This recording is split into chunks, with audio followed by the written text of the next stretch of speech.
Une histoire ennuyeuse à dormir debout. Pourquoi vous ne survivriez pas à une attaque viking? Bonjour, tout va bien? Si vous avez déjà entendu parler des Vikings, vous avez probablement une idée générale de qui étaient ces redoutables guerriers venus du nord de l'Europe.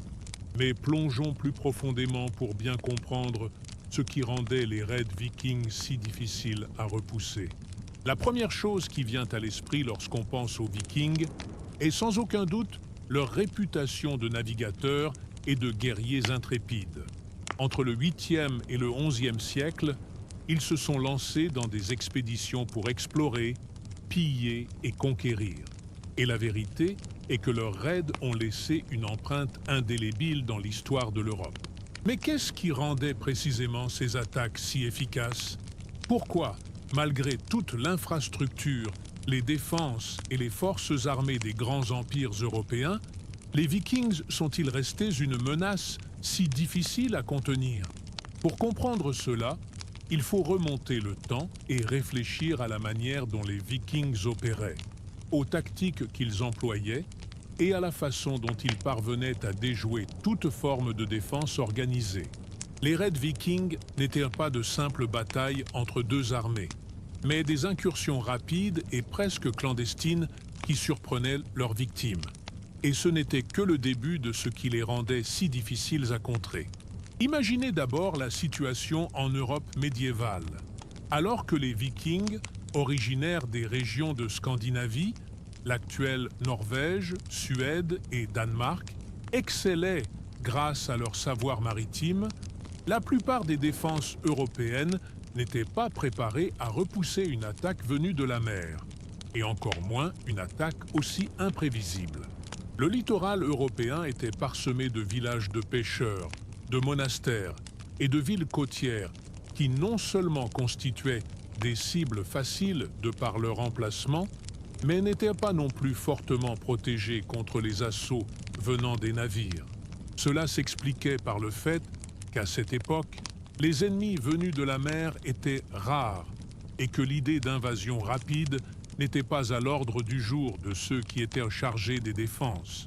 Vous vous demandez sans doute, mais qu'en est-il de la puissance militaire des empires européens? N'avaient-ils pas de puissantes armées pour défendre ces régions? La réponse est oui, mais les Vikings n'étaient pas comme les armées traditionnelles de l'époque.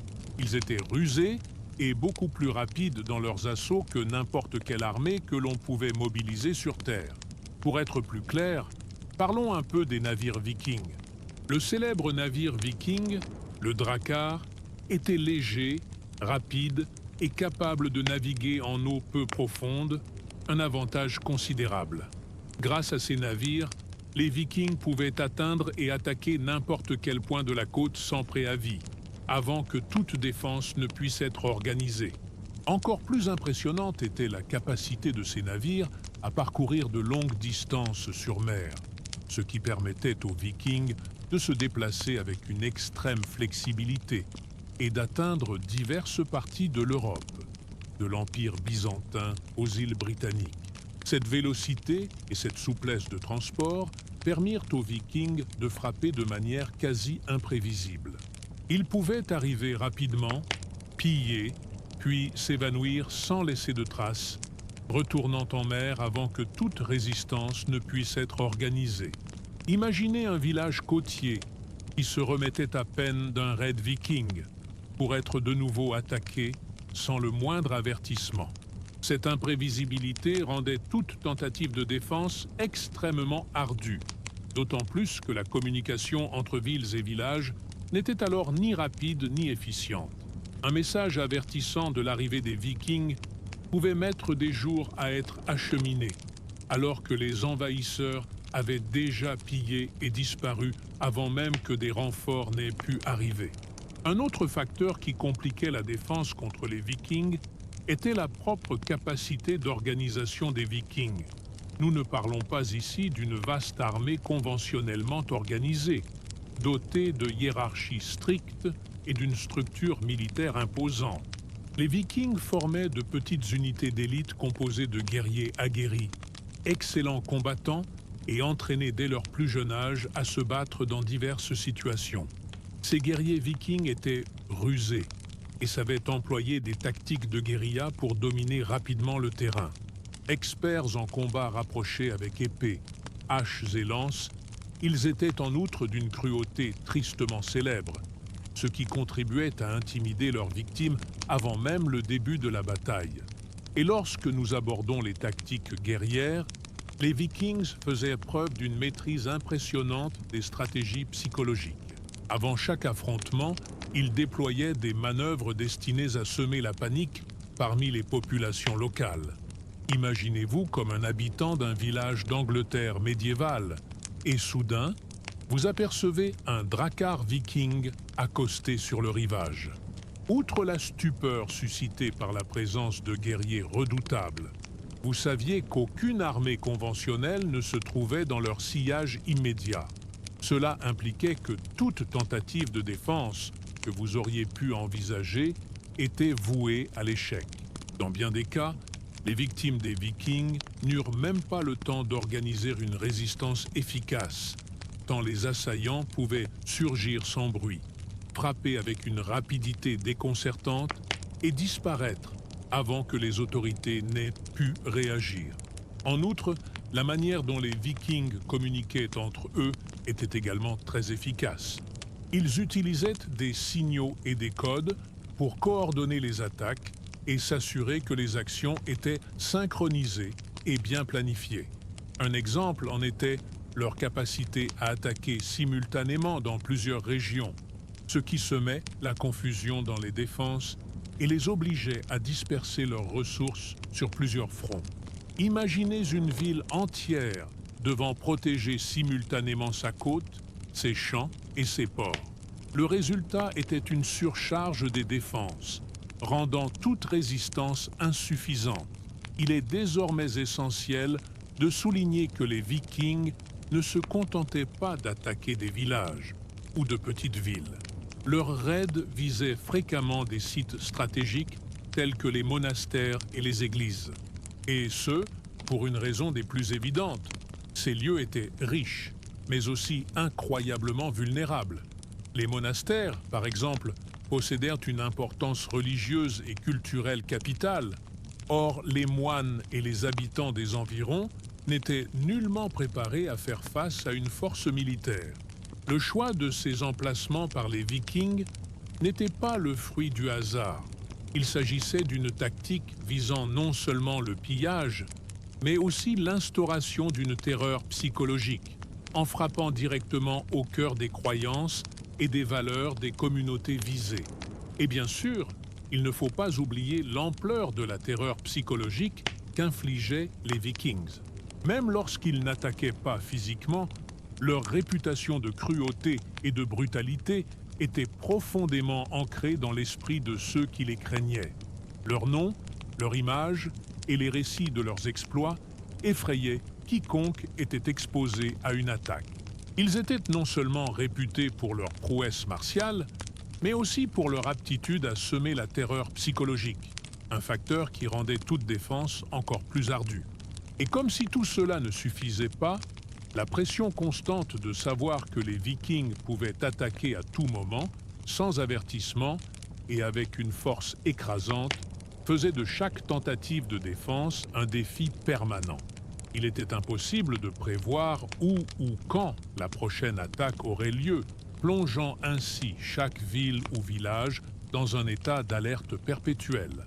En résumé, la difficulté de se défendre contre une attaque viking peut être attribuée à une combinaison de facteurs: les capacités et la rapidité de leurs navires, l'imprévisibilité de leurs assauts, l'organisation tactique efficace de leurs forces et, bien sûr, l'usage de la guerre psychologique pour semer la peur et la confusion.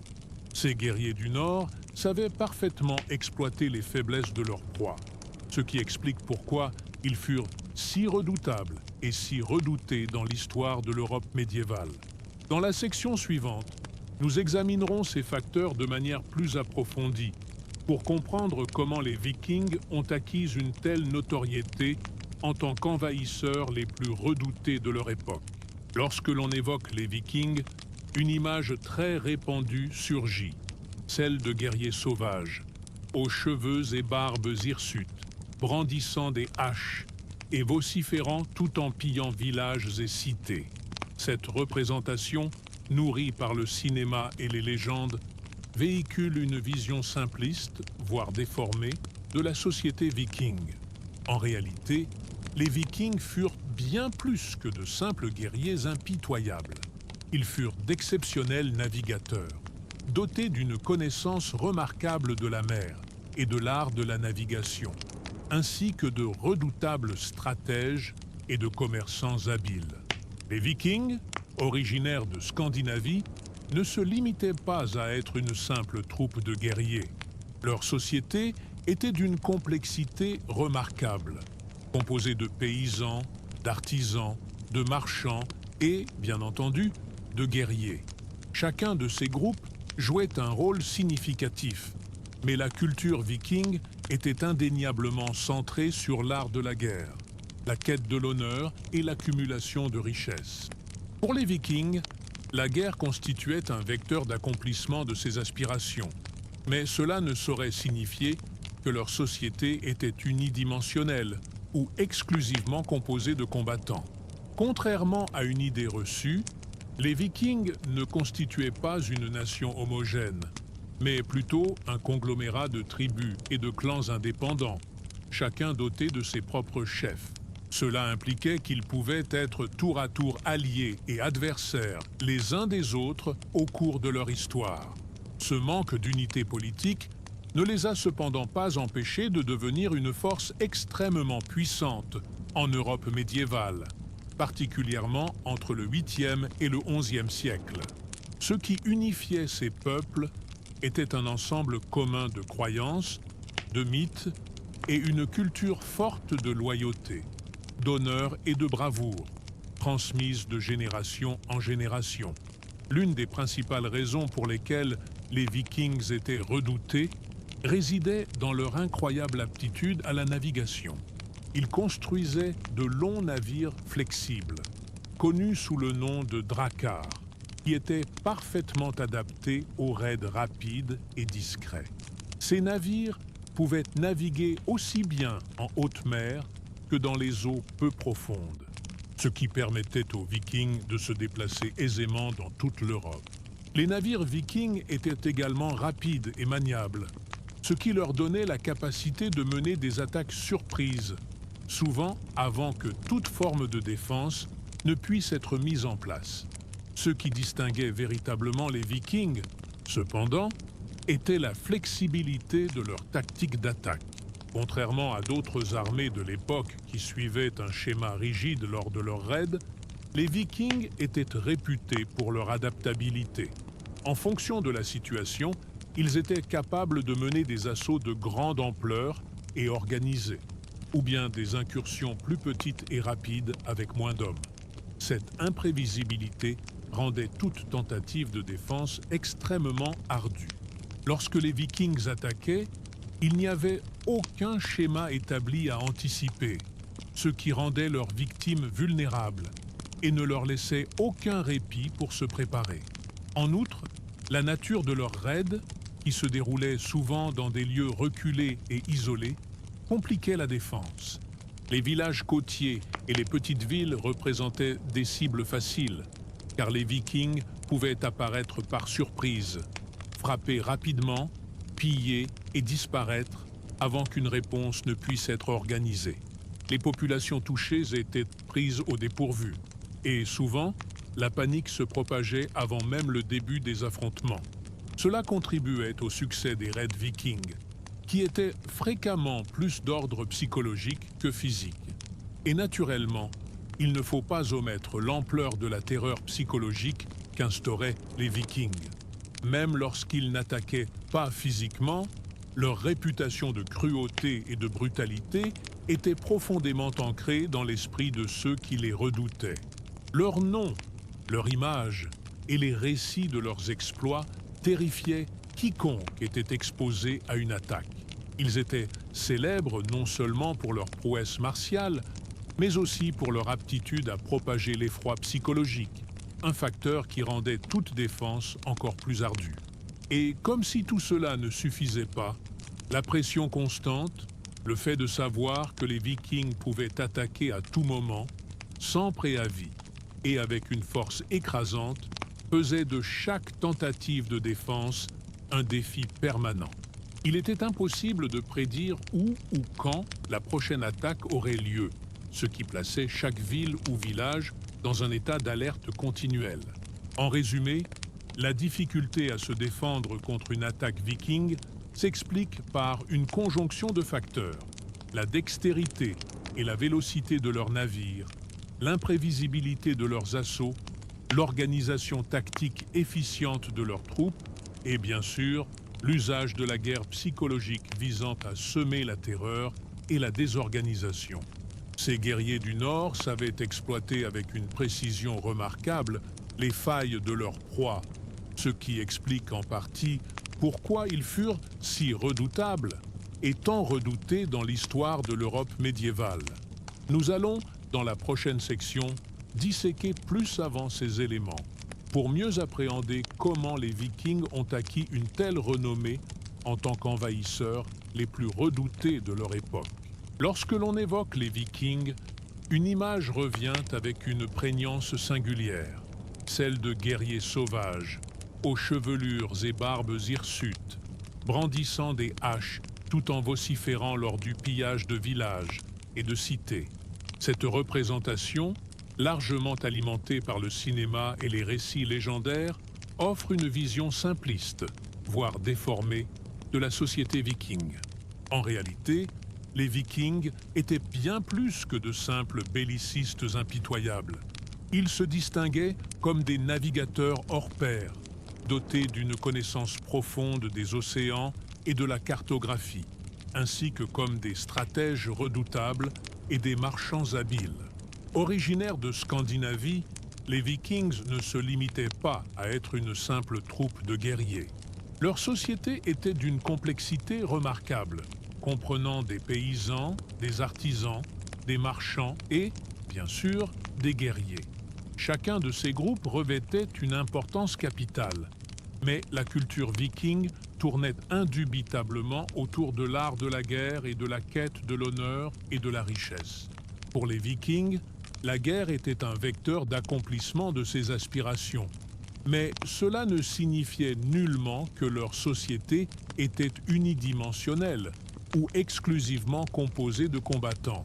Contrairement à une idée reçue, les Vikings ne formaient pas une nation homogène, mais plutôt un ensemble de tribus et de clans indépendants, chacun doté de ses propres chefs. Cela impliquait qu'au cours de leur histoire, ils pouvaient être aussi bien alliés qu'adversaires les uns des autres. Ce manque d'unité politique ne les a toutefois pas empêchés de devenir une force extrêmement redoutable en Europe médiévale, particulièrement entre le 8e et le 11e siècle. Ce qui unissait ces peuples, c'était un ensemble commun de croyances, de mythes et une culture forte de loyauté, d'honneur et de bravoure, transmise de génération en génération. L'une des principales raisons pour lesquelles les Vikings étaient redoutés résidait dans leur incroyable maîtrise de la navigation. Ils construisaient de longs navires souples, connus sous le nom de drakkar, qui se prêtaient parfaitement à des attaques rapides et furtives. Ces embarcations pouvaient naviguer aussi bien en haute mer que dans des eaux peu profondes, permettant ainsi aux Vikings de se déplacer aisément à travers toute l'Europe. Les navires vikings étaient en outre rapides et maniables, leur conférant la capacité de mener des attaques surprises, souvent avant que toute forme de défense n'ait pu être organisée. Ce qui distinguait véritablement les Vikings, cependant, c'était la flexibilité de leur tactique d'attaque. Contrairement à d'autres armées de l'époque qui suivaient un schéma rigide lors de leurs raids, les Vikings étaient réputés pour leur capacité d'adaptation. Selon la situation, ils étaient capables de mener des assauts de grande envergure et organisés, ou des raids plus modestes et rapides avec un effectif réduit. Cette imprévisibilité rendait toute tentative de défense extrêmement ardue. Lorsque les Vikings attaquaient, il n'y avait aucun schéma fixe auquel s'attendre. ce qui rendait leurs victimes vulnérables et ne leur laissait aucun répit pour se préparer. En outre, la nature de leurs raids, qui se déroulaient souvent dans des lieux reculés et isolés, compliquait la défense. Les villages côtiers et les petites villes constituaient des cibles faciles, car les Vikings pouvaient surgir à l'improviste, frapper rapidement, piller et disparaître avant qu'une riposte puisse être organisée. Les populations touchées étaient prises au dépourvu, et souvent la panique se répandait avant même le début des combats. Cela contribuait au succès des raids vikings, qui étaient souvent plus psychologiques que physiques. Un autre facteur qui rendait les Vikings si impressionnants était la structure de leur société. Bien que la guerre fût centrale dans la culture viking, les aptitudes au combat étaient entraînées dès l'enfance. Les guerriers vikings étaient expérimentés au combat et très bien préparés à se battre, aussi bien sur terre qu'en mer. De plus, leur forte cohésion sociale et leur système de loyauté entre chefs et guerriers rendaient l'armée viking hautement disciplinée et efficace. L'honneur et le respect mutuel étaient fondamentaux, ce qui signifiait que les Vikings combattaient avec une endurance farouche, sachant qu'une défaite représentait non seulement un échec, mais aussi une honte pour leur famille et leur clan. Lorsque les Vikings décidaient d'attaquer une ville ou une région, leur assaut débutait souvent par une phase d'exploration. Leurs compétences en matière d'espionnage et de reconnaissance leur permettaient de déceler les failles dans les défenses de leurs adversaires. Cela leur conférait un avantage considérable, car ils pouvaient choisir le moment et le lieu précis de leur attaque, ciblant systématiquement les points les plus vulnérables.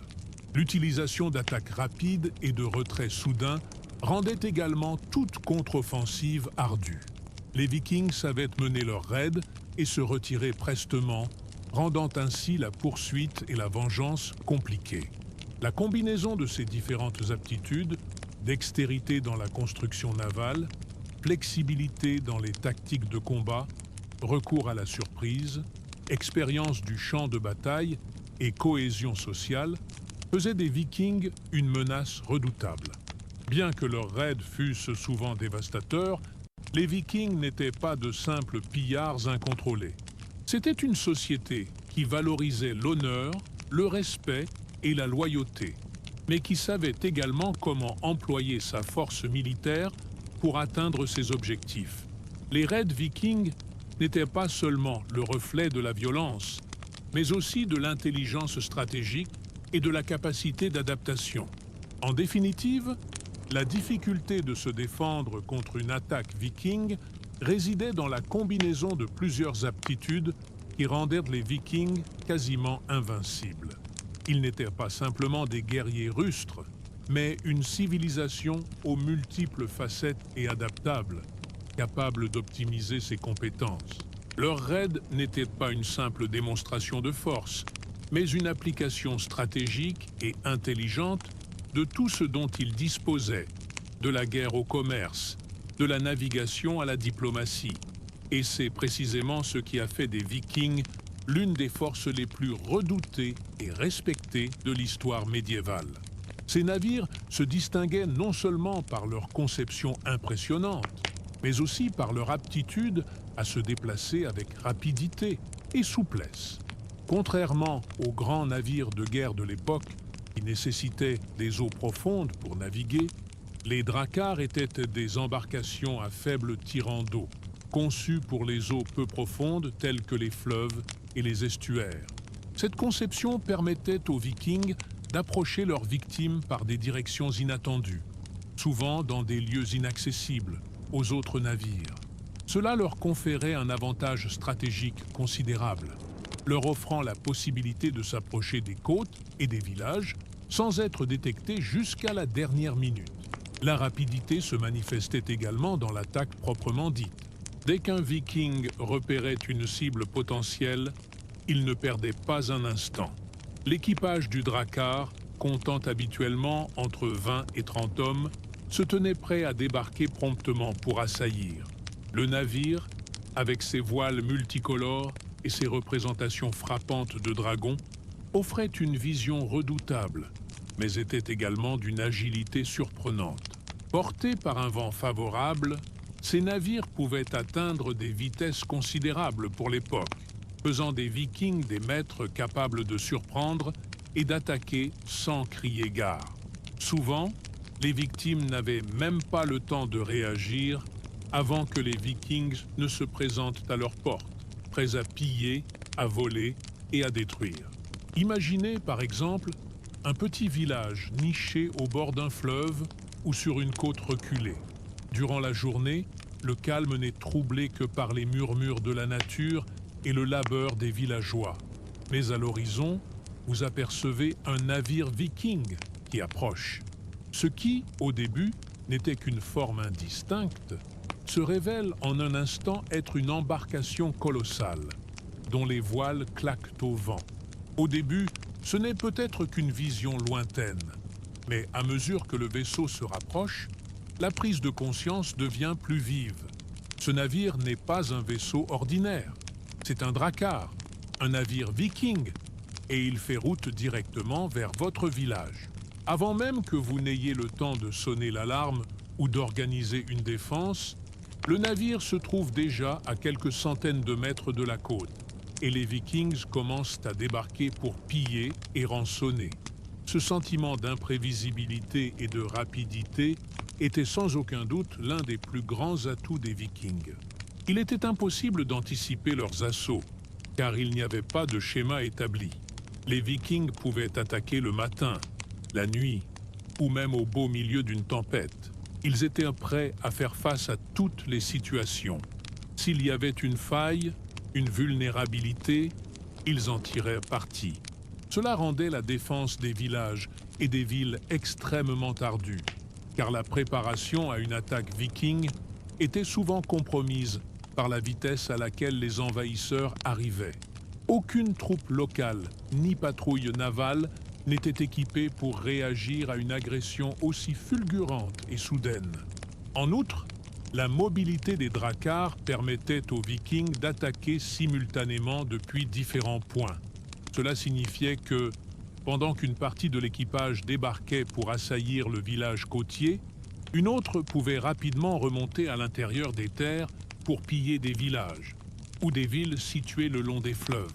L'envergure de leurs assauts s'en trouvait ainsi considérablement étendue, rendant toute défense difficilement coordonnable. La surprise et la rapidité constituaient leurs armes principales. Ils manœuvraient avec une maîtrise consommée. En pratique, cela signifiait que la défense contre une attaque viking n'était pas seulement une question de bons remparts ou de soldats bien entraînés. Il s'agissait de faire face à une force extrêmement mobile, imprévisible et adaptable. Même si une ville possédait une force militaire considérable ou des fortifications imposantes, cela n'avait guère d'importance si les Vikings pouvaient l'attaquer avec célérité, avant que toute défense ne soit préparée. La flexibilité des Vikings quant au lieu et au moment de leurs assauts rendait tout plan défensif vulnérable. Et c'est précisément pour cette raison que tant de villes et de villages subirent des pertes dévastatrices lors des raids. C'est pourquoi la rapidité avec laquelle les Vikings pouvaient frapper n'était pas seulement un avantage tactique, elle était en réalité un pilier de leur stratégie de conquête.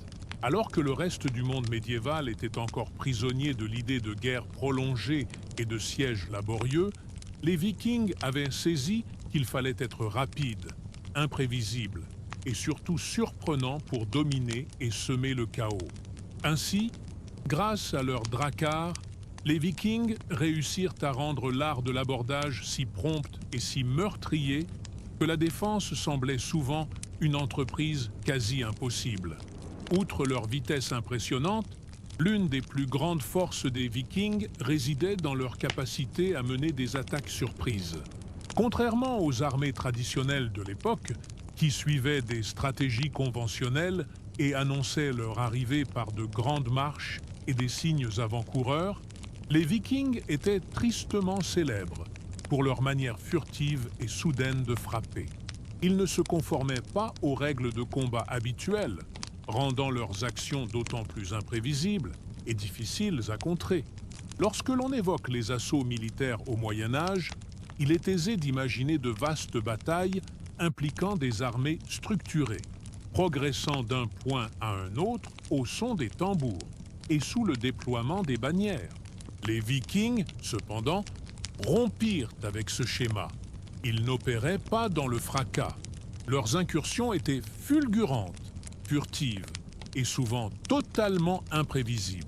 Plutôt que de s'aligner en d'imposantes formations, à l'instar des armées conventionnelles, les Vikings surgissaient avec célérité, frappant avec la violence d'un éclair. Au moment même où les défenses commençaient à réagir, il était déjà trop tard, les Vikings regagnant leurs navires, prêts à s'évanouir aussi promptement qu'ils étaient apparus. Cette approche agile et furtive rendait toute forme de défense extrêmement vulnérable, que ce soit dans les châteaux, les forteresses ou les villages. Il était impossible de prédire d'où et quand les Vikings surgiraient, créant ainsi un climat permanent de tension et d'incertitude parmi les populations résidant dans les régions côtières ou fluviales. Les villages étaient particulièrement exposés, leur protection étant loin d'égaler celle des châteaux ou des remparts urbains. De surcroît, les forteresses et les châteaux se révélaient encore plus fragiles lorsque les troupes chargées de leur défense n'étaient pas préparées à une offensive rapide et inattendue, comme ce fut le cas avec les Vikings. Ces derniers faisaient preuve d'une adaptabilité extraordinaire, leur permettant d'attaquer par n'importe quel point et de n'importe quelle manière. Ils n'étaient pas cantonnés aux assauts par l'arrière ou par les flancs, mais pouvaient apparaître depuis la côte, exploiter le réseau fluvial, ou même mener des raids nocturnes. Les navires vikings, tels les célèbres dracars, étaient parfaitement adaptés à de telles opérations. Il s'agissait de vaisseaux maniables et à fond plat, leur permettant de naviguer en eau peu profonde, voire dans des cours d'eau étroits, et d'approcher silencieusement des villages ou des forteresses. Aussi fortifiassent les villages leur défense. Les origines possibles d'une attaque viking étaient pratiquement illimitées, rendant une préparation à tous les scénarios quasi irréalisables.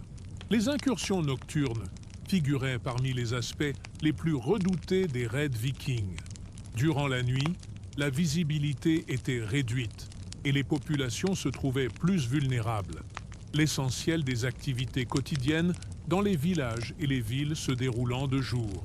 De surcroît, la fatigue et l'absence de préparation face à une attaque soudaine, au moment où chacun se préparait au repos, rendaient un l'assaut d'autant plus efficace. Imaginez-vous, chez vous, la nuit tombée, n'entendant que le ressac des vagues se brisant sur le rivage. Soudain, le bruit de rames fendant l'eau résonne, suivi du cliquetis du métal sur l'acier et du cri de commandement des Vikings déchirant la quiétude nocturne. Vous n'auriez eu ni le temps de rassembler un groupe de défense, ni d'organiser une stratégie, ni même de vous armer correctement. Au-delà de cela, les Vikings ne dépendaient pas uniquement de l'effet de surprise, mais également de leur capacité à agir avec célérité et sans hésitation. Dès que les Vikings atteignaient leur cible, ils ne laissaient aucune latitude aux habitants pour réagir adéquatement.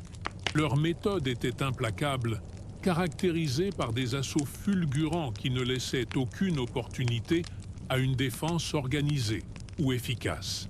Ils pillaient et détruisaient avec une brutalité déconcertante, emportant tout ce qu'ils pouvaient transporter et anéantissant tout ce qui était nécessaire pour s'assurer que la population ne puisse ni se réorganiser, ni se venger aisément, même lorsque la population parvenait à se rassembler et à tenter de se défendre. Le simple fait que les Vikings aient déjà pris le large bien avant qu'une contre-attaque ne soit envisageable condamnait d'emblée toute tentative de résistance à l'échec. Dans bien des cas, les raids vikings s'apparentaient à un éclair de destruction. Ils arrivaient, causaient des dommages considérables, pillaient des ressources précieuses, puis disparaissaient peu après. aussi mystérieusement qu'ils étaient apparus. Cela n'entraîna pas seulement d'énormes pertes matérielles, mais eut également des répercussions psychologiques dévastatrices. La peur de raids imprévus était omniprésente et le sentiment de vulnérabilité plongeait les populations affectées dans un état de panique quasi permanent. Cette combinaison de vitesse, de surprise et d'action immédiate faisait des Vikings des adversaires redoutables. Ils n'avaient pas besoin d'une armée pléthorique, ni de semaines pour planifier une attaque. Forts d'un assaut rapide et chirurgical, ils pouvaient affaiblir considérablement les forces ennemies et disparaître avant que quiconque ait pu entreprendre la moindre action pour les contrer. En résumé, ce qui rendait l'attaque viking si efficace et si difficile à contrer, ce n'était pas seulement leur capacité à se déplacer rapidement et furtivement, mais aussi leur maîtrise absolue du comment et du quand frapper.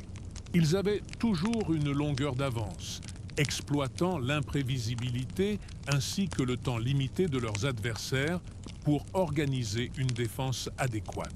Et cela seul constituait déjà un avantage considérable.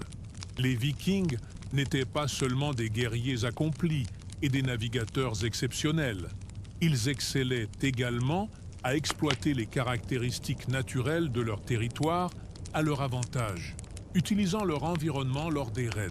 Le terrain et le climat constituaient des atouts aussi précieux que leurs épées et leurs haches, et leur aptitude à les employer était l'un de leurs plus grands atouts pour rendre leurs assauts si efficaces. Ils ne dépendaient pas uniquement de leur puissance martiale ou de l'effet de surprise, mais de leur connaissance approfondie de la nature et de la manière dont ils pouvaient la mettre à profit. Considérons le scénario. Les régions nordiques, telles que la Scandinavie, étaient caractérisées par un relief accidenté, jalonné de nombreux fleuves, fjords et côtes déchiquetées. Des particularités que les envahisseurs d'autres peuples négligeaient souvent. Pour les Vikings, en revanche, ce terrain devint une voie de circulation imprévisible et inanticipée. Les vastes réseaux de fleuves et de canaux offraient une possibilité d'approcher des villages et des fortifications sans être détectés, ce qui constituait un avantage stratégique considérable. Imaginez un petit village au bord d'un fleuve, entouré de murailles et de fossés, avec une armée locale effectuant des patrouilles sur terre. Pour un défenseur, ce scénario semblait sûr, car l'attaque devrait venir de loin par voie terrestre, laissant ainsi le temps de se préparer. Cependant, les Vikings, forts de leur connaissance intime de la géographie et de leurs navires extrêmement maniables, parvinrent à contourner totalement cette défense. Ils utilisèrent les fleuves comme voie d'accès, s'approchant silencieusement et furtivement jusqu'à se retrouver devant les portes du village, prêts à l'assaut. Cela démontrait d'emblée la puissance de la géographie en faveur des Vikings, rendant la défense traditionnelle pratiquement obsolète. Les Vikings étaient de véritables maîtres de la navigation, non seulement en raison de leur aptitude à construire des navires exceptionnels, mais aussi de leur capacité à interpréter le vent, les courants marins et les conditions météorologiques. Ils savaient naviguer par tous les temps, des eaux glaciales du nord aux mers déchaînées de l'hiver. Leur spécialité était d'exploiter ces conditions à leur avantage, transformant ainsi un voyage difficile et incertain en un atout stratégique. La construction de leurs navires, tels que le célèbre Drakkar, fut l'une des clés de ce succès. Les navires vikings étaient conçus pour être légers et rapides, leur permettant de naviguer aussi bien en haute mer que dans des fleuves étroits et peu profonds. Ils possédaient une coque fine et flexible qui facilitait la navigation en eau peu profonde, une aptitude cruciale pour des attaques rapides et inattendues. La conception des navires permettait également une vitesse impressionnante, ce qui signifiait que les Vikings pouvaient non seulement traverser des zones difficiles, mais aussi atteindre rapidement leur destination et repartir avant qu'une quelconque défense ne puisse être organisée.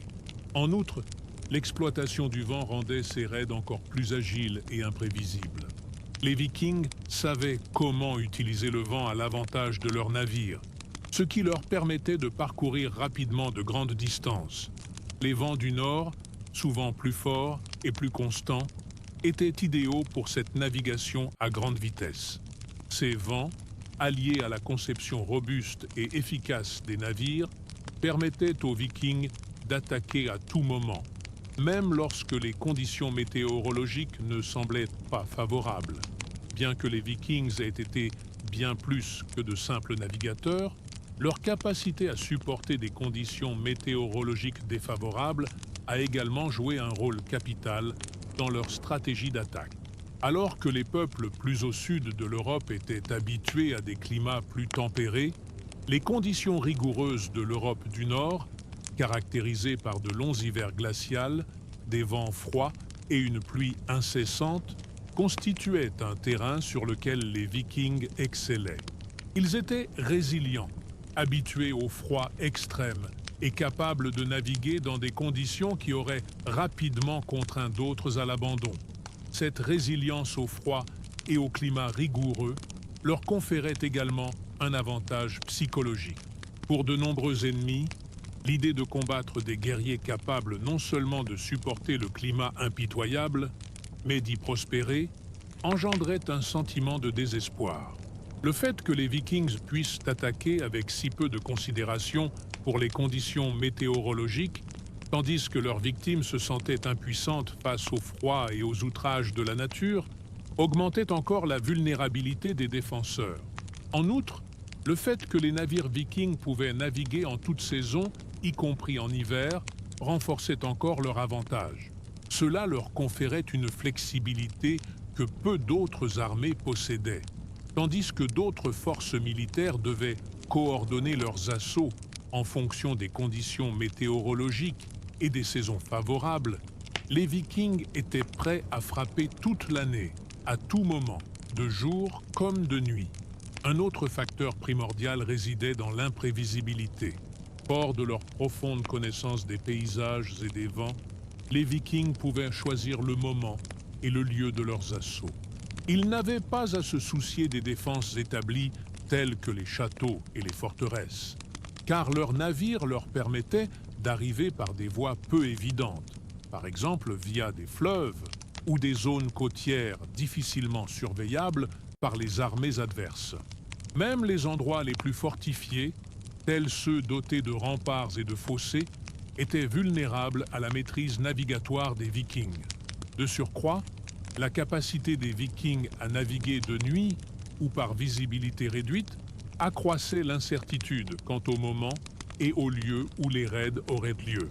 Cela ne laissait aux forces de défense aucun répit pour élaborer une stratégie de défense efficace. Le fait que les Vikings puissent apparaître depuis des endroits imprévus et à un rythme aussi soutenu augmentait les chances de succès de leurs offensives et rendait plus ardue la mise en place de contre-mesures adéquates. En somme, le succès des Vikings ne résidait pas uniquement dans leur puissance militaire ou leur bravoure au combat, mais également dans leur capacité d'adaptation et leur exploitation optimale de leur environnement. Le relief, le vent et le climat, loin d'être des entraves, constituaient des alliés qui contribuaient de manière significative à l'efficacité de leurs assauts. Leur aptitude à se déplacer rapidement sur les fleuves, à naviguer en mer dans des conditions imprévisibles et à supporter des conditions météorologiques défavorables leur conférait un avantage sans égal, rendant leurs attaques quasi impossibles à anticiper ou à contrer. La maîtrise du terrain et du climat fut sans conteste l'un des facteurs prépondérants qui rendirent leurs raids si difficiles à combattre, tout en étant d'une efficacité redoutable. Venons-en maintenant aux Vikings eux-mêmes. Souvent, lorsque nous pensons aux Vikings, nous nous imaginons simplement des guerriers sauvages armés de haches et arborant des barbes, surgissant des ombres pour semer la destruction. Or, en réalité, les Vikings étaient bien plus que de simples combattants impitoyables. C'étaient des soldats hautement entraînés et aguerris, dont les prouesses au combat représentaient l'un des aspects les plus redoutables pour ceux qui tentaient de se défendre contre leurs assauts. Dès leur plus jeune âge, les Vikings étaient instruits à combattre par tous les moyens imaginables et à s'adapter aux situations les plus diverses. La formation d'un Viking ne se limitait pas à l'usage de l'épée ou de la hache. La préparation comprenait une combinaison de résilience physique, de maîtrise de différents types d'armes et d'une compréhension approfondie des tactiques militaires. Dès leur plus jeune âge, les Vikings étaient préparés à la guerre, tant sur terre qu'en mer, ce qui en faisait des guerriers extrêmement polyvalents. Dans une société où la guerre était un élément fondamental de la survie, tous les hommes et toutes les femmes étaient impliqués dans le combat d'une manière ou d'une autre. Par exemple, contrairement à d'autres cultures de l'époque, où seule une élite guerrière était formée au combat, les Vikings bénéficiaient d'un entraînement plus généralisé, et même le commun des mortels savait se battre si nécessaire. Cette formation exhaustive comprenait des compétences de combat rapprochées, telles que la maîtrise des épées, des haches et des lances. Les Vikings sont devenus des experts dans l'utilisation des haches de combat, qui étaient leurs armes de prédilection car elles coupaient efficacement et frappaient avec puissance. Cependant, les Vikings ne maîtrisaient pas seulement les armes. Ils étaient également passés maîtres dans l'art de manier les boucliers, tant pour la défense que pour l'attaque, et savaient comment s'organiser en unités de combat. Lorsqu'un groupe de Vikings se rassemblait pour une attaque, la coordination était presque parfaite. Cela rendait leurs forces invincibles dans les affrontements directs. En outre, la vie en mer faisait partie intégrante de la formation des Vikings. En tant que composante de leur culture, tous les hommes et même certaines femmes étaient formés à la navigation comme au combat sur les navires.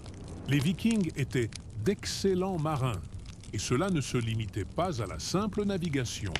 Ils étaient spécialisés dans la conduite d'attaques depuis leurs embarcations.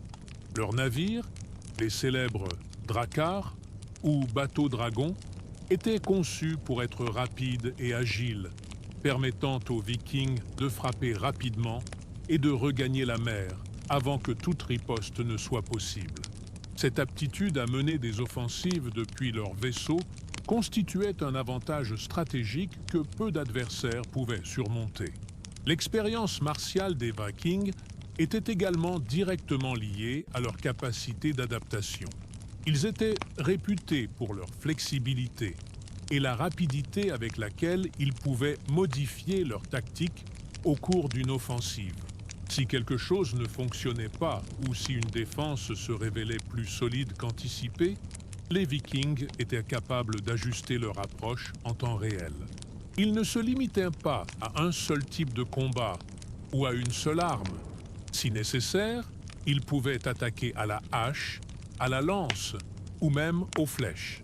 Les armes à distance, telles que l'arc et les flèches, constituaient également un élément fondamental de leur stratégie, car elles leur permettaient d'attaquer de loin avant d'engager le corps à corps. Cette adaptabilité fut déterminante pour le succès de leurs offensives, contrairement à d'autres armées de l'époque qui s'appuyaient sur des formations rigides et des tactiques conventionnelles. Les Vikings se distinguaient par leur imprévisibilité et leur capacité à exploiter la moindre opportunité. Au cœur d'une bataille, un Viking pouvait se montrer à la fois un guerrier implacable, maniant l'épée, et, l'instant d'après, tirer parti de la topographie ou opérer un repli stratégique pour lancer une attaque surprise. Cette souplesse expliquait en grande partie la difficulté à organiser des défenses face à une offensive viking. Leurs adversaires ignoraient souvent la nature de l'assaut à anticiper. Il convient de souligner en outre que la formation des Vikings englobait également des aspects psychologiques. Les guerriers vikings apprenaient dès leur plus jeune âge à ne pas craindre le combat, à résister à la terreur et à conserver leur sang-froid et leur concentration, même dans des situations extrêmes. Ce courage n'était pas seulement une disposition naturelle, mais quelque chose qui était cultivé tout au long de leur vie. Les Vikings avaient également une foi inébranlable en leur destin et en l'honneur au combat. Pour beaucoup, mourir au combat signifiait accéder à la gloire éternelle dans le Valhalla, le paradis des géants vikings. Cette croyance, combinée à leur entraînement, en faisait des guerriers encore plus implacables. Un autre point digne d'intérêt est que les Vikings n'étaient pas seulement des guerriers accomplis, mais également réputés pour leur discipline. Lorsqu'ils se préparaient à une invasion ou à une offensive, ils adhéraient à un code de conduite particulièrement rigoureux, ce qui leur conférait un avantage sur les autres peuples. Ce code englobait la préparation minutieuse des tactiques de combat et l'organisation de leurs troupes. Même dans des conditions des plus adverses, telles que lors d'attaques nocturnes ou en pleine tempête, les Vikings parvenaient à maintenir la cohésion de leur groupe et l'efficacité de leur stratégie. Si l'on avait été l'une des victimes de ces guerriers redoutables, il aurait fallu non seulement faire face à leurs tactiques d'assaut surprenantes, mais aussi à des combattants hautement entraînés et aguerris, prêts à surmonter le moindre obstacle. L'efficacité de leurs assauts ne reposait pas uniquement sur leur force physique, mais sur leur aptitude à exploiter la moindre faille chez l'adversaire. Même en disposant de fortifications telles que des châteaux ou des remparts entourant les villages, les Vikings savaient comment les contourner. Leur expérience les préparait à attaquer en toutes circonstances et à s'adapter aux exigences de chaque bataille, ce qui en faisait l'un des adversaires les plus redoutés de l'histoire. Enfin, il convient de souligner que l'entraînement des Vikings ne se limitait pas au combat.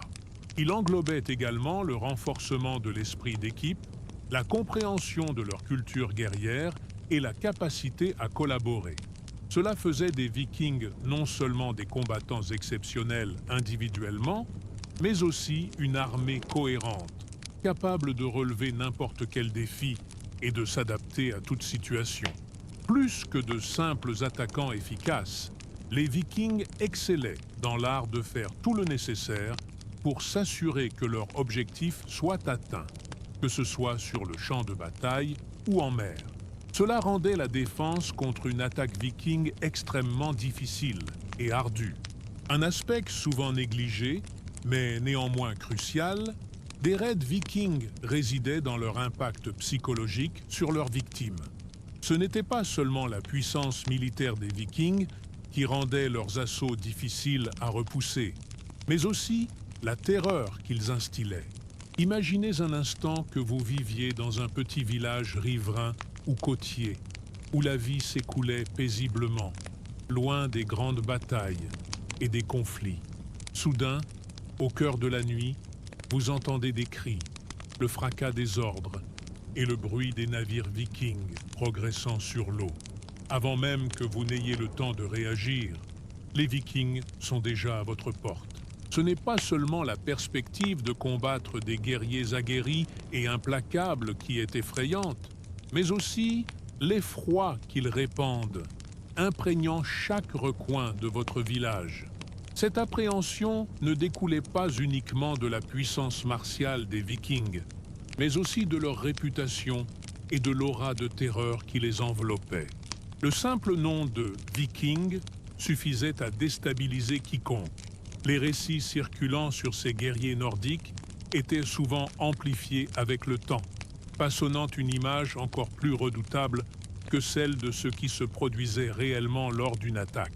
Les Vikings n'étaient pas seulement des guerriers, c'étaient des créatures d'une effroyable indicibilité, et la simple crainte de leur confrontation était souvent plus efficace que n'importe quelle force de combat concrète. La psychologie derrière la terreur inspirée par les Vikings est fascinante.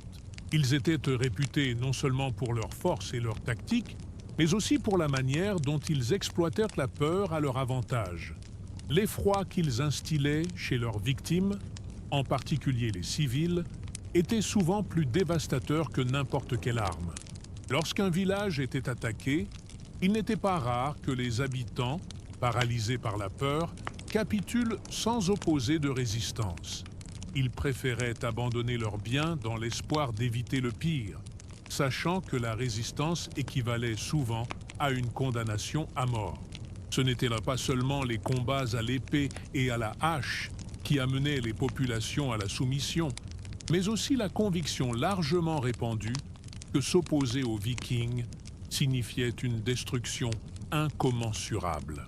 Lorsque l'on évoque une attaque viking, il est essentiel de se souvenir que les Vikings ne venaient pas toujours avec une armée massive, comme ce serait le cas lors d'une invasion romaine ou d'autres peuples de l'époque. Parfois, un petit groupe de Vikings était capable d'exercer une telle influence psychologique qu'un village ou une ville entière capitulait avant même que la pleine force d'assaut ne soit visible. Ils savaient que la surprise et la terreur étaient de puissants alliés et exploitaient cet avantage sans relâche.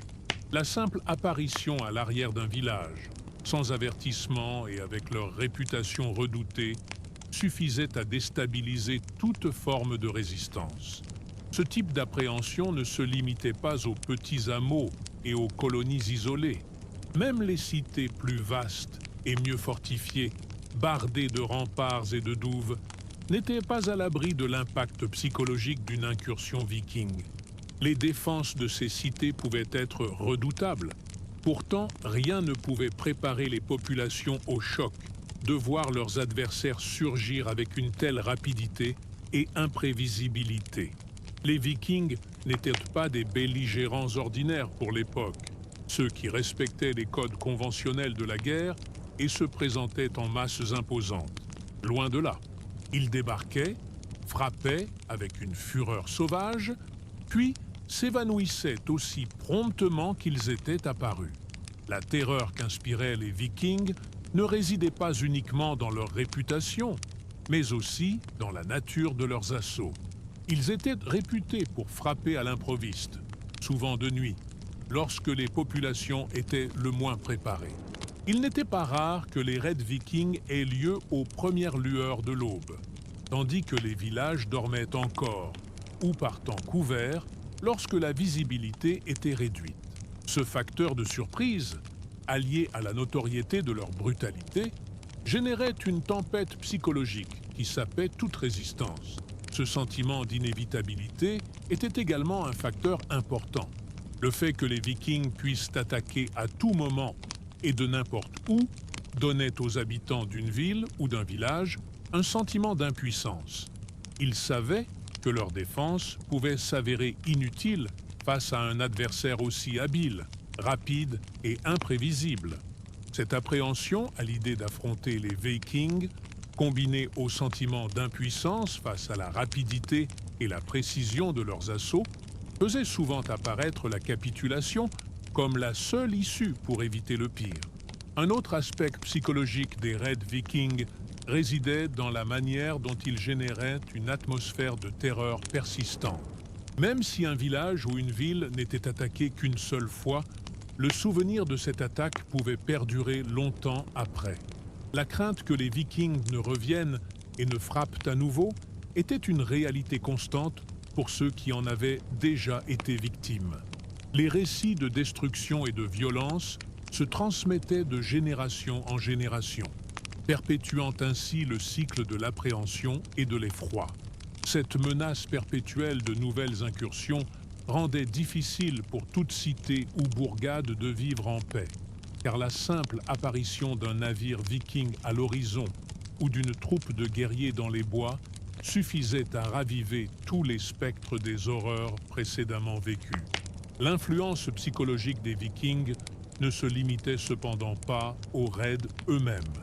Après une attaque viking, les villages connaissaient souvent une reconstruction émotionnelle, en plus de la reconstruction physique.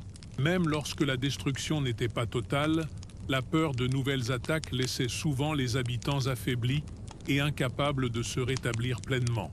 La perte de biens et de vies était dévastatrice, mais le plus difficile à surmonter était le sentiment de vulnérabilité, la crainte constante que le pire puisse arriver à tout moment. Cet effet psychologique était en réalité une arme redoutable employée par les Vikings. En somme, la peur qu'instauraient les Vikings n'était pas seulement une conséquence de leur puissance militaire, mais un élément essentiel de leur stratégie. La terreur psychologique qu'ils infligeaient à leurs victimes était aussi efficace que toute bataille rangée. Cet élément psychologique, combiné à la rapidité de leurs assauts et à l'imprévisibilité de leurs mouvements, rendait la défense contre une attaque viking quasi impossible. Ainsi, les Vikings utilisaient la peur non seulement comme une arme, mais aussi comme un moyen d'assurer le succès de leurs raids et de cimenter leur réputation de guerriers redoutés. Les Vikings, réputés pour leur redoutable réputation sur le champ de bataille, n'étaient pas uniquement de vaillants guerriers et des stratèges implacables. Ils faisaient également preuve d'une intelligence remarquable, exploitant la technologie disponible pour obtenir des avantages décisifs lors de leur campagne. La clé du succès de nombre de leurs assauts résidait non seulement dans leur puissance martiale ou leur tactique de guérilla, mais également dans leur aptitude à s'adapter au terrain et à la technologie de leur époque afin d'optimiser leurs chances de victoire. Examinons de plus près comment la technologie militaire viking, conjuguée à leur stupéfiante capacité d'adaptation, a joué un rôle déterminant dans la réussite de leurs offensives. L'une des plus grandes prouesses technologiques des Vikings fut sans conteste la construction de leurs célèbres navires, les Drakkar. Ces embarcations étaient conçues avec une précision stupéfiante afin de répondre à diverses exigences logistiques et militaires. La caractéristique principale des Drakkar résidait dans leur capacité à naviguer en eau peu profonde, ce qui leur conférait un avantage tactique considérable. Les autres ennemis de l'époque, tributaires de navires plus imposants et plus lourds, étaient contraints aux mers ouvertes ou aux grands fleuves et ne pouvaient souvent pas accéder à des zones isolées ou bien protégées. Les Vikings, en revanche, grâce à leurs navires agiles et polyvalents, pouvaient attaquer des villages et des villes situées le long de rivières sinueuses et étroites, là où d'autres n'osaient même pas s'aventurer. Ils pouvaient traverser des criques peu profondes, des eaux agitées, voire des fleuves gelés en hiver, dans des endroits où leurs adversaires étaient totalement pris au dépourvu.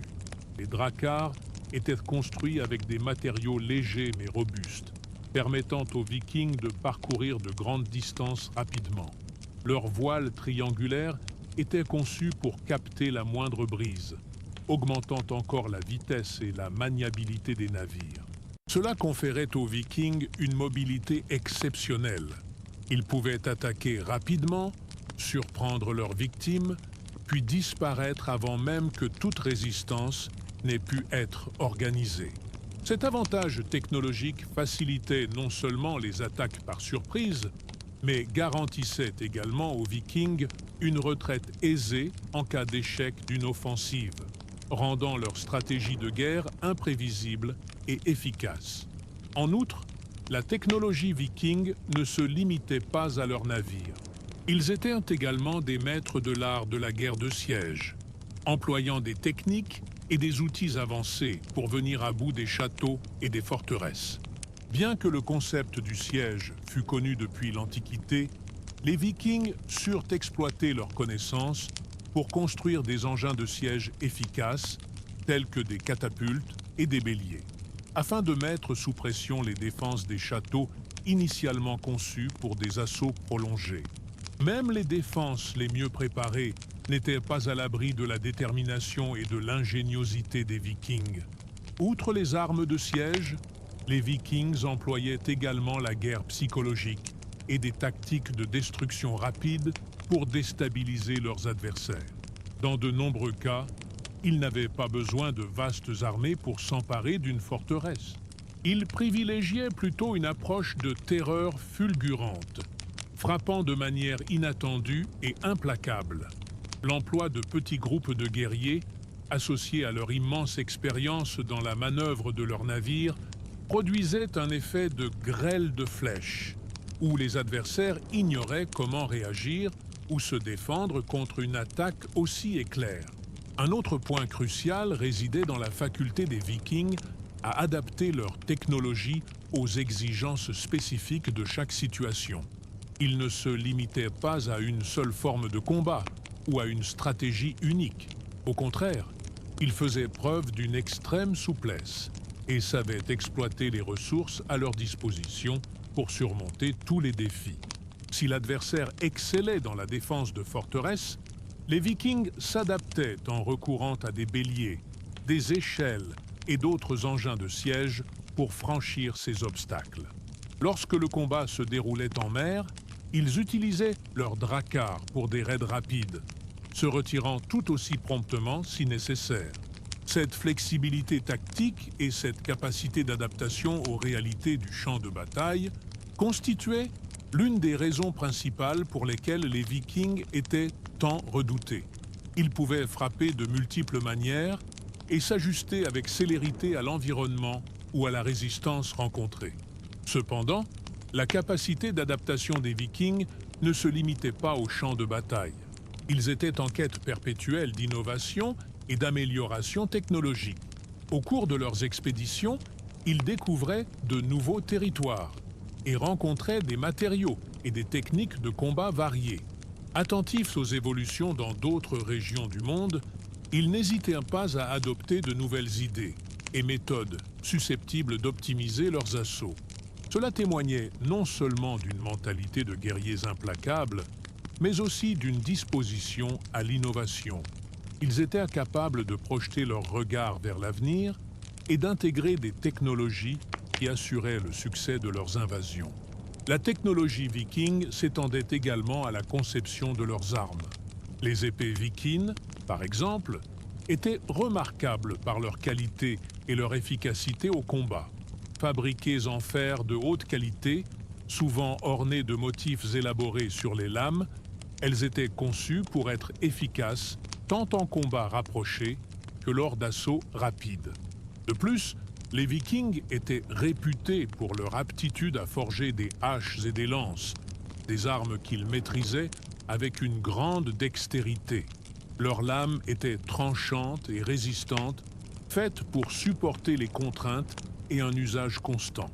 Cela faisait des Vikings non seulement des guerriers efficaces en mer, mais aussi des adversaires extrêmement dangereux au corps à corps, que ce soit sur le champ de bataille ou lors d'affrontements rapprochés. En matière d'innovation, les Vikings étaient également réputés pour leur tactique de guérilla, une approche novatrice pour l'époque. Ils ne se limitaient pas aux confrontations directes, mais exploitaient les faiblesses de leurs ennemis, frappaient par surprise et se retiraient rapidement. Ce style de combat, associé à leur technologie supérieure en matière de navires et d'armement, donnait l'impression que leurs adversaires étaient incapables de prévoir ou de résister à leurs assauts. En cas de besoin, ils s'adaptaient à la situation, utilisant les moyens et méthodes les plus efficaces pour atteindre leur objectif. En somme, les Vikings n'étaient pas seulement réputés pour leur brutalité, mais également pour leur impressionnante capacité d'innovation technologique et leur adaptabilité. Ils savaient exploiter leur environnement, leurs outils et leurs armes à leur avantage, et leur flexibilité tactique et stratégique en faisait l'un des adversaires les plus redoutables du Moyen Âge.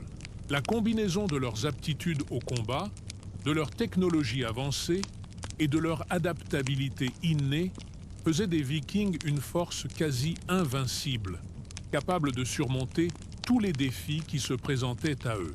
Lorsque l'on évoque les expéditions vikings, beaucoup imaginent de grandes batailles et des conflits épiques. Pourtant, l'objectif principal de ces raids n'était pas nécessairement la conquête territoriale, mais plutôt le pillage et le dépouillement des richesses. Les Vikings excellaient dans l'exploitation des vulnérabilités des villages, des monastères et des cités côtières, frappant là où les défenses étaient les plus ténues et se retirant rapidement avant que toute résistance efficace ne puisse être organisée. Plutôt que de conserver le contrôle des territoires conquis, les Vikings privilégiaient la destruction rapide et le repli, maximisant ainsi les bénéfices de leurs incursions sans avoir à maintenir une occupation. La stratégie de pillage des Vikings était d'une efficacité redoutable, reposant sur des attaques surprises fulgurantes et des retraites immédiates. Lorsqu'ils débarquaient, leur objectif premier n'était pas une guerre d'usure prolongée. Ils frappaient vivement, s'emparaient de tout ce qu'ils pouvaient, qu'il s'agisse d'or, d'argent, d'animaux, voire d'esclaves, et détruisaient les infrastructures telles que les églises et les habitations, laissant les lieux en ruine. Les populations locales, souvent prises au dépourvu par ces raids, sombrant dans la panique, ne pouvaient guère faire plus que survivre à l'assaut. L'une des tactiques les plus efficaces des Vikings résidait dans l'utilisation de leurs navires, les célèbres dracars, pour des déplacements rapides. Les navires vikings, rapides et maniables, étaient conçus pour la navigation en haute mer comme sur les fleuves peu profonds. Ils étaient suffisamment légers pour permettre une approche silencieuse, offrant ainsi aux Vikings la possibilité de s'approcher de leur proie sans être détectés. Lors des raids sur les villages et les monastères, l'effet de surprise constituait leur atout majeur. Nombre de ces lieux étaient situés dans des zones reculées, éloignées des armées organisées, ce qui compliquait la prévision de leurs assauts. En outre, les Vikings ne s'attardaient pas longtemps au même endroit. Le concept de pillage et de retrait était profondément ancré dans leur stratégie. Après avoir mené à bien un raid, ils retournaient à leur navire et se dirigeaient vers un nouvel emplacement. Cela rendait toute contre-attaque des défenseurs extrêmement difficile, car les Vikings étaient en mouvement constant et ne dépendaient d'aucune ligne de défense fixe qu'il serait possible de percer. Ainsi, les villages et villes attaqués demeuraient vulnérables, sans savoir si les Vikings reviendraient bientôt ou si leur mission était déjà accomplie. Un autre facteur qui compliquait davantage la défense contre une attaque viking était le comportement imprévisible de ces derniers. Bien que les raids suivissent généralement un schéma de pillage et de destruction, les Vikings ne se limitaient pas à une seule stratégie d'invasion. Selon la situation, ils pouvaient attaquer par la côte, par les fleuves, ou même par des voies plus inhabituelles, comme lors d'incursions nocturnes. L'élément de surprise ne se limitait pas à une arrivée rapide et silencieuse.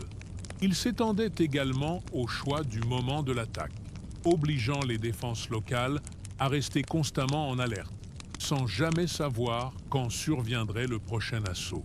Les Vikings étaient également d'une adaptabilité remarquable.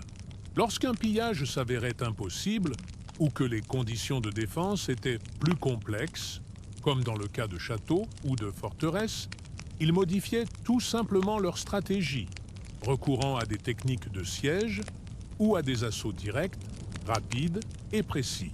Ils connaissaient les faiblesses de leurs victimes et savaient comment les exploiter afin d'assurer le succès de leurs offensives.